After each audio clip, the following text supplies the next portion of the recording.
Geopolitics is an ever-evolving process, and the current scenario is panning out exactly as it was planned. Australia is a rising power on the global stage, which has grasped the attention of many powers time to time. Australia has been at the center of strategic deals like AUKUS and has been successful in highlighting its importance during coal-related tensions with China. Hi and welcome to TFI Global, the foreign affairs and geopolitical analysis arm of the TFI Media Group. I'm your host Atul Mishra, and if you haven't subscribed to the TFI Global channel yet, hit the subscribe button right away. Let's begin. The role of Australia in fulfilling the needs of its allies is now more important than ever.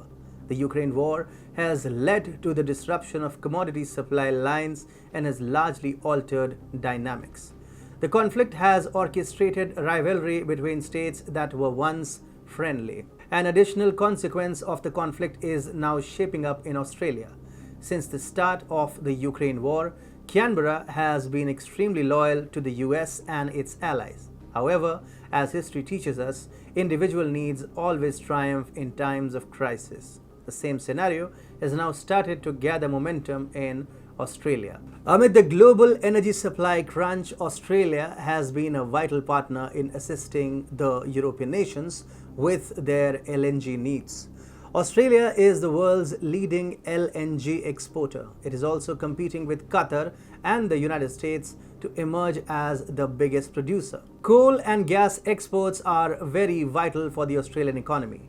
Moreover, possible shortages in the domestic market could lead to a disrupted industrial sector that would be detrimental to an already struggling economy. Anxieties grew in Australia recently when the Australian Competition and Consumer Commission, or the ACCC, warned that extra gas could be needed to offset declining output at offshore fields that have long supplied the populous East Coast, home to nearly 90% of Australia's population.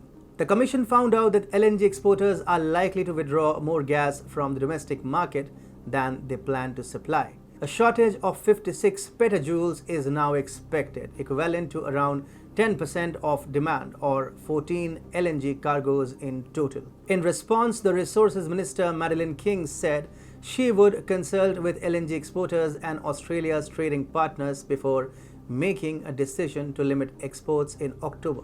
It would be very detrimental to some European nations if Canberra eventually decides to curb exports amid a severe energy crisis and approaching winter, and the chances of it are pretty high. But one might wonder what could have triggered such a loyal ally like Australia to limit supplies in time of need. Well, the answer itself is the hypocrisy of the very European nations that would be affected. Well, let me explain. Europe strategically gathered sympathy amid its energy crunch situation and was able to secure multiple floating storage and regasification units, or FSRUs, for itself. Now, what exactly is a FSRU? It is a liquefied natural gas storage ship that has an onboard regasification plant capable of returning LNG back into a gaseous state and then supplying it directly into the gas network. Europe's hoarding of the FSRUs led to a shortfall in Australia, where it was needed for its indigenous import programs that were in place to counter possible supply shortfall predicted in 2024. Canberra seems to be triggered by Europe's hypocrisy and has hence decided to give it a taste of its own medicine.